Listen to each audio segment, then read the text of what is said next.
Guys आज बात करेंगे एक ऐसे साइंटिस्ट की जिसने अपने इन्वेंशन से दुनिया को बहुत कुछ दिया।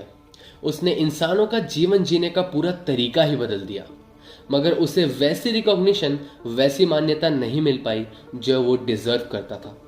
उल्टा लोग आज उसे एक मैड साइंटिस्ट यानी पागल वैज्ञानिक और मिस्टीरियस साइंटिस्ट यानी रहस्यमय वैज्ञानिक के नाम से बेहतर जानते हैं। गाइस आज अगर आपको गर्मी लगती है, आप एक बटन दबाकर फैन या एसी चालू कर लेते हो। आपको टीवी देखना होता है तो एक बटन बस दबाने की देरी होती है। आपको लाइट चाहिए, अगेन जस्ट वन बटन। सुनने में कितना इजी लगता है, राइट? आज हम अगर अपने खुद के घरों में और ऑफिसेस में इन चीज़ों का आनंद ले पा रहे हैं तो उसका क्रेडिट उसी पागल वैज्ञानिक को जाता है। जी हाँ गाइस, मैं आज बात करने वाला हूँ सर निकोला टेस्ला के बारे में। कौन सी ऐसी बातें थी जो उन्हें एक मिस्टीरियस साइंटिस्ट बनाती थी और क्यों लोग उन्हें पागल कहते थे, आज हम जानेंगे। और हाँ गाइस, इस वीडियो को लास्ट तक जरूर देखना, क्योंकि लास्ट में मैं आपको कुछ ऐसी बातें बताने वाला हूं जिसको सुनकर आपकी भी फट जाएगी। सो हाय गाइस, द कॉन्स्पिरेसीज से मैं हूं Tushar and today will talk about why Nikola Tesla was so mysterious.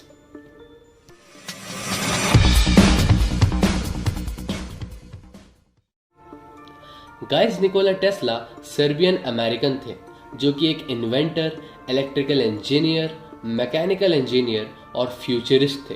यानी वो अपने समय से बहुत बहुत आगे चलते थे। निकोला टेस्ला के पास फोटोग्राफिक माइंड था, यानी अगर वो किसी चीज़ को एक बार देख लेते थे तो वो उनके दिमाग में छप जाता था और वो उसे कभी नहीं भूलते थे।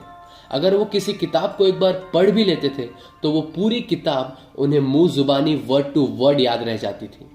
अगर उनके दिमाग में कोई आइडिया आता था तो वो उसे लिखने में या ड्रॉ करने में टाइम वेस्ट नहीं करते थे, बल्कि वो डायरेक्ट उस पर काम करना शुरू कर देते थे।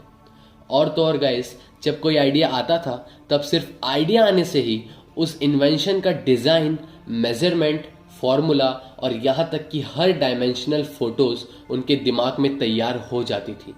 यानी इन्वेंशन होने के पहले उनके दिमाग में फाइनल प्रोडक्ट रेडी होता था। गाइस, निकोला टेस्ला की मदर ड्यूका टेस्ला पढ़ी लिखी नहीं थी, बट वो बहुत ही गजब की शिल्पकार यानी क्राफ्टमैन थी। वो अपने हाथों से ही किचन के टूल्स या मशीन के टूल्स बना लेती थी। वो ऊन के गोले से अलग अलग कलाकारी करने में माहिर थी। टेस्ला का कहना था कि उनको उनकी फोटोग्राफिक माइंड और क्रिएटिवनेस उनकी मदर से विरासत में मिली है। अपने स्कूल के दिनों में टेस्ला अपने दिमाग में ही मुश्किल से मुश्किल मैथ्स के प्रॉब्लम सॉल्व कर लेते थे, जैसे कि इंटीग्रल कैलकुलस, और उनके टीचर सोचते थे कि वो चीटिंग कर रहे हैं। गाइस, बचपन में टेस्ला एक पोएट बनना चाहते थे, बट एक दिन जब वे अपनी बिल्ली मैसैक के साथ खेल रहे थे तभी अचानक उन्होंने नोटिस किया कि उनकी बिल्ली के बाल खड़े होते जा रहे हैं, जिसे हम स्टैटिक एनर्जी कहते हैं। इस चीज़ ने निकोला टेस्ला को बहुत प्रभावित किया और इसके बारे में और थोड़ा जानने के बाद उन्होंने इंजीनियरिंग करने का निर्णय लिया। जब उन्होंने पहली बार नाइग्रा फॉल्स की फ़ोटो देखी थी तब किसी आम इंसान की तरह उन्होंने ये नहीं सोचा कि वो कितना सुंदर और अद्भुत है, बल्कि उनका कहना था कि ये तो पानी की बर्बादी है। और वो टरबाइन जैसे इन्वेंशंस के बारे में सोचने लगे ताकि वो पानी से बिजली पैदा कर सके। गाइस, सर एल्बर्ट आइंस्टाइन को तो आप डेफिनेटली जानते होंगे, जिन्होंने परमाणु का एग्जिस्टेंस समझाया, क्वांटम थ्योरी ऑफ लाइट बताई और सबसे इंपॉर्टेंट थ्योरी ऑफ रिलेटिविटी को इंट्रोड्यूस किया। आपने एक इंटरव्यू के दौरान जब एक रिपोर्टर ने आइंस्टाइन से पूछा कि दुनिया का सबसे स्मार्ट इंसान होना आपको कैसा लगता है, गाइस आप बिलीव नहीं करोगे, बट आइंस्टाइन ने रिप्लाई दिया, मुझे क्या पता, निकोला टेस्ला से पूछो। दिसंबर 1899 में एक इंटरव्यू में टेस्ला ने कहा था कि जब वे एक दिन अपने लेबोरेटरी में काम कर रहे थे तब अचानक उनके रिसीवर ने अननोन सिग्नल्स प्राप्त किए। टेस्ला का मानना था वो सिग्नल्स दूसरे प्लैनेट से आए थे।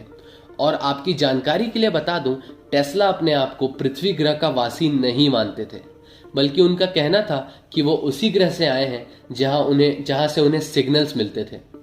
गाइस, टेस्ला दुनिया के 8 अलग अलग भाषाओं में निपुण थे। वो बहुत अच्छे से English, German, Serbo Croatian, French, चेक, लैटिन, हंगेरियन और इटालियन बोल सकते थे। बचपन में 17 साल की उम्र में टेस्ला को हैजा से जूझना पड़ा था। वे मरते मरते भी बचे थे। गाइस, उनके पिता एक प्रीस्ट यानी एक पादरी थे और वे टेस्ला को भी प्रीस्ट बनाना चाहते थे, बट टेस्ला का मन इंजीनियरिंग की तरफ बहुत ज्यादा था। जब वे बहुत बीमार हुए तब उनके पिता ने उनसे प्रॉमिस किया कि अगर वो ठीक हो जाते हैं तो उनके पिता उनको सबसे बेस्ट इंजीनियरिंग कॉलेज में भेजेंगे। और कहते हैं ना गाइस, विल पावर से बड़ी कोई पावर नहीं होती। अपने पिता की बात सुनकर उन्होंने हिम्मत दिखाई और ठीक भी हुए, और अपने वादे को निभाते हुए उनके पिता ने उन्हें ग्रास यूनिवर्सिटी ऑफ टेक्नोलॉजी में इंजीनियरिंग की पढ़ाई करने भेजा। गाइस, जैसा कि मैंने आपको वीडियो की स्टार्टिंग में बताया था कि टेस्ला अपने समय से बहुत आगे चलते थे।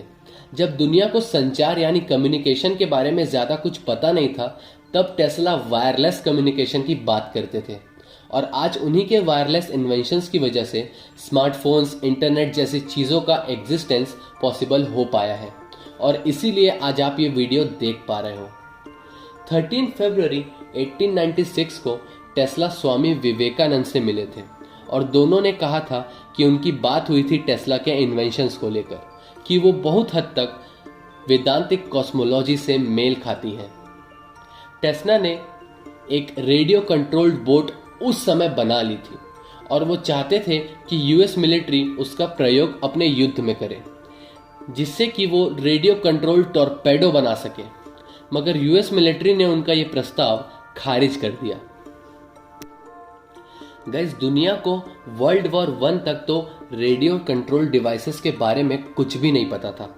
जब 1898 में न्यूयॉर्क में हुए एक इलेक्ट्रिकल एग्जीबिशन के दौरान टेस्ला ने अपनी रेडियो कंट्रोल बोट दुनिया के सामने रिमोट से चलाकर दिखाई, तब सब चौंक गए और किसी ने भी टेस्ला का विश्वास नहीं किया। सबका मानना था कि टेस्ला ने एक जादू किया है, या फिर उन्होंने बोट के अंदर एक ट्रेंड मंकी को बैठाया है। गाइस, 1884 में टेस्ला ने थॉमस एल्वा एडिसन की कंपनी एडिसन मोटर वर्क्स में भी काम किया था। थॉमस एडिसन ने टेस्ला को उनके इन्वेंशन जनरेटिंग डायनेमो को मॉडिफाई करने का काम दिया, और उसके बदले $50,000 देने का वादा भी किया था, जो कि उस समय के हिसाब से बहुत ही बड़ी रकम थी। टेस्ला ने दिन के 16-16 घंटे काम करके उनके लिए इस मशीन का एक बेटर वर्जन बनाया, और जब टेस्ला ने उनसे पैसे क्लेम किए तब थॉमस एडिसन ने हंसते हंसते कह दिया कि निकोला, तुम हम अमेरिकन के मजाक को भी नहीं समझते। यही वजह थी गाइस कि टेस्ला ने एडिसन कंपनी छोड़ के खुद की कंपनी चालू करी। गाइस, टेस्ला ने अल्टरनेटिंग करंट का आविष्कार किया था और थॉमस एडिसन ने डायरेक्ट करंट का। डायरेक्ट करंट एक ऐसा करंट होता है जो सिर्फ एक ही डायरेक्शन में मूव करता है, और बल्ब या मोटर चलाने के लिए तो काफी है, बट इससे दूर तक इलेक्ट्रिसिटी नहीं पहुंचाई जा सकती। और वहीं दूसरी तरफ टेस्ला ने अल्टरनेटिंग करंट का इन्वेंशन किया था, जो कि आज पूरी दुनिया में यूज होती है, जिससे करंट की डायरेक्शन भी चेंज करी जा सकती है, और इसे जितनी लंबी वायर होगी उतने दूर तक करंट पहुंचाया जा सकता है। एडिसन और टेस्ला के बीच डीसी और एसी को लेकर बहुत आर्गुमेंट हुई, जिसे द करंट वॉर भी कहा जाता है। थॉमस एडिसन मनी माइंडेड इंसान थे, और वे डीसी को बेहतर मानते थे क्योंकि उससे ही उनका धंधा चलता था, बट पूरी दुनिया समझ चुकी थी कि अल्टरनेटिंग करंट एसी ही बेहतर है। गाइस, जब दुनिया अल्टरनेटिंग करंट को ठीक से समझी भी नहीं थी, तब तो टेस्ला वायरलेस इलेक्ट्रिसिटी की बात कर रहे थे, यानी कि उनका कहना था कि उन्होंने वायरलेस इलेक्ट्रिसिटी पर काम खत्म कर लिया है, और उनके मुताबिक उन्होंने एक ऐसी डिवाइस बना ली थी जो बिना किसी वायर के पूरे वर्ल्ड में इलेक्ट्रिसिटी भेज सकती थी, और वो भी फ्री में। और तो और गाइस, कई लोगों का मानना है कि 1901 में टेस्ला के पास स्मार्टफोन टेक्नोलॉजी भी थी।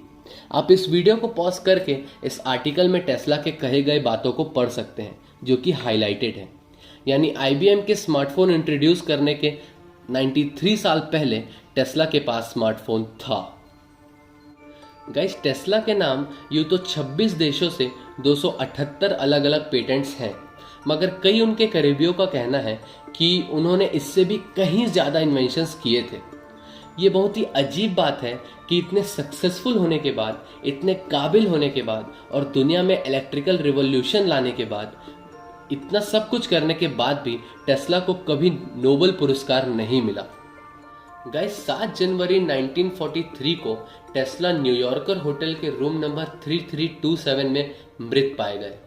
फोरेंसिक जांच के बाद मरने की वजह कोरोनरी थ्रोम्बोसिस बताई गई, मगर कई लोगों का मानना था कि टेस्ला का मर्डर हुआ था उनके एक इन्वेंशन डेथ रे की वजह से। गाइस डेथ रे एक बहुत ही you can say super weapon था गाइस, जिससे टेस्ला ने 1934 में बना लेने का दावा किया था। उनका कहना था कि इससे एक इलेक्ट्रिकल बीम निकलती है जो दुश्मन के शिप्स, फाइटर प्लेन्स को हवा में ही खत्म कर देगी। और तो और इससे देश के बॉर्डर्स में एक इलेक्ट्रिकल शील्ड भी बनाया जा सकता है, जिससे अगर कोई भी दुश्मन के जेट्स हमारे देश में घुसने की कोशिश करेंगे तो इसके कांटेक्ट में आते ही वो ब्लास्ट हो जाएंगे। गाइस टेस्ला की मौत से जुड़े हुए बहुत इंटरेस्टिंग चीज़ें हैं जिनको मैं अपने निकोला टेस्ला पार्ट 2 वाली वीडियो में कवर करूंगा, और आप अगली वीडियो में डेथ रे के बारे में कुछ ऐसी बातें जानेंगे जो आज के समय में भी पॉसिबल नहीं है। गाइस मुझे इंस्टाग्राम में फॉलो करना मत भूलिएगा, क्योंकि वहाँ पर भी मैं बहुत अमेजिंग कॉन्स्पिरेसी थ्योरीज और मिस्ट्रीज को कवर करता हूँ। And don't forget to like this video, share this video and don't leave without subscribing this channel. मैं आपसे मिलूंगा अपने अगली वीडियो में जल्दी। तब तक के लिए देखते रहिए द कॉन्स्पिरेसीज इन हिंदी।